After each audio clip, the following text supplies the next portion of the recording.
everyone, today I'm here to talk to you about some great games that play in under 20 minutes. Now, most of these are going to be games that you can play with others, so as a bit of an honourable mention, I'll just say Tussie Mussie, because it's a brilliantly quick, soloable game. You can play it with others as well, and it works really well with others, but it's a really good solo game that you can fit into 15 minutes quite comfortably. You could meet, in half an hour you could play it twice if you had that little bit extra long, but for 20 minutes, it's a very quick and enjoyable solo game as you're playing these cards and making choices between, do I want the face up card that I know what it is, or do I risk the face down card that maybe I don't know what it is, but do I really want my opponent, the AI, to get that card? Tussie Mussie, though, a really good and quick game. At number 5 we have Railroad Ink.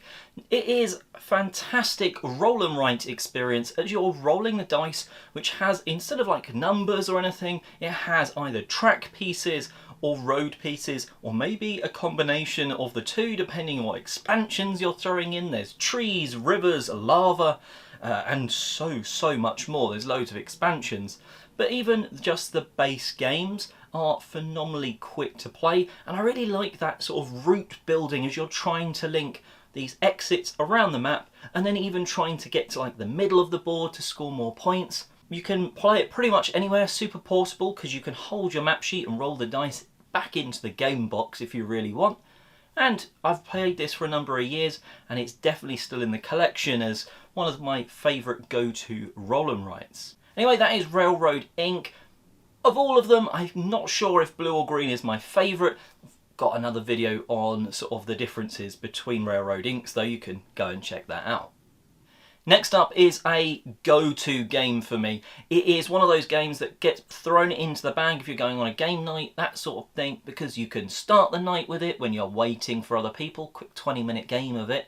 Or at the end, yeah, let's just play this, it's quick, we don't have to think too much. Skull. So in Skull, you've got 4 tiles. You've got one with a skull on it, and the others have roses, or thistles, or flowers, basically. At the start, everyone is going to put one tile face down, and then going around the table, you can either put one down from your hand, creating a pile in front of you, or you can start saying a number, and when someone says a number, you can either go above that number or drop out. Now, you're saying how many of these tiles you can turn over without going bust by hitting a skull. But you've got to start with your own first, so there's a massive bluffing element here.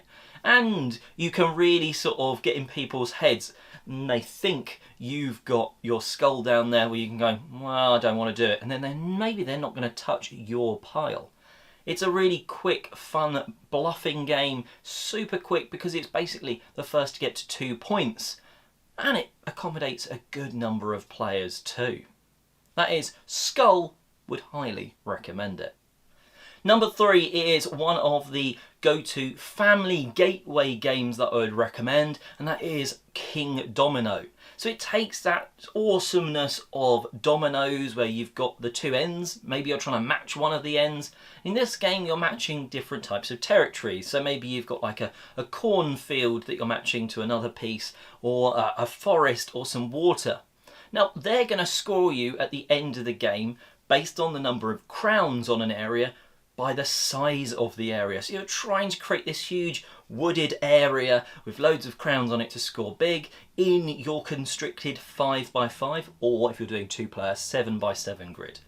It's got this really cool choosing mechanic where you can take a good tile, but next time around you're probably going to get one of the worst tiles because they're put in number order when they're randomized.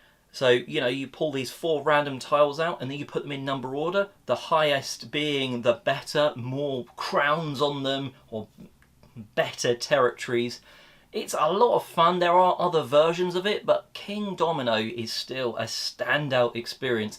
You can pull off the shelf, teach it, and play it within 20 minutes and have had a lot of fun, and introduce maybe some new people to the hobby. Number 2 is a flip and write, so not another roll and write. In this game, Metro X, it's all about this subway lines and everything, and you are flipping cards over and when the number is revealed, if it's just a standard number, you choose one of the lines, you write that number on it, and you cross that many stations off if you can. And that's if you don't come to another already sort of crossed off station before that. There's some that allow you to skip over X's you've previously put and get you a little bit further. And it's a really interesting puzzle where there's two maps, so they work slightly different, and you are trying to quickly finish some routes, because if you can finish them first you get more points. You lose points for empty spaces, so you don't want to just do a sweeping line of X's that's going to cut a load of your other routes off. It's a really quick and fun roll and write, and the production quality, much like with Railroad Ink, which I didn't mention, it's really high because it's these sort of dry wipeable boards with pens. It's not just like pen and paper, so it just feels that bit more impressive. Anyway, Metro X, an amazing, amazing, quick game as well.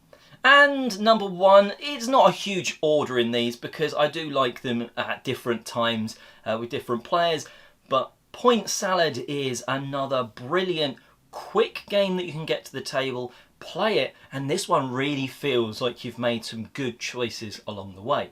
So there's this market in the middle that's got point scoring cards at the top of it, that's the back of the normal cards, and then in front of it they've been flipped over 2 rows, so 6 in total of the actual salad cards, the sort of the vegetables, and you are going to either be picking them, so you might take, oh, I'll take a tomato and a pepper, and then there put it down in front of you. Then maybe you might take a scoring card in the next round that gives you 1 point per pepper, but it's losing you 1 point per tomato. Maybe I shouldn't have picked that. You can combo these point scoring cards together. You get some really great choices of, oh, that person's trying to score big on tomatoes, but they need sets of 3 to do that. Well, I could take this one and then they're on 5, so not quite getting there yet. And you've also got the sort of opportunity to flip over some point scoring cards throughout the game to become the vegetables that they would have been if they were flipped originally. It's just got that little bit extra from just taking some stuff and seeing who's got the most of everything, because you're choosing your point scoring. And it is a point salad, as the name suggests. It is obviously a bit of a pun there, because you're getting points from so many different cards and losing some points along the way if you don't pick your veg right. Really, really recommend Point Salad.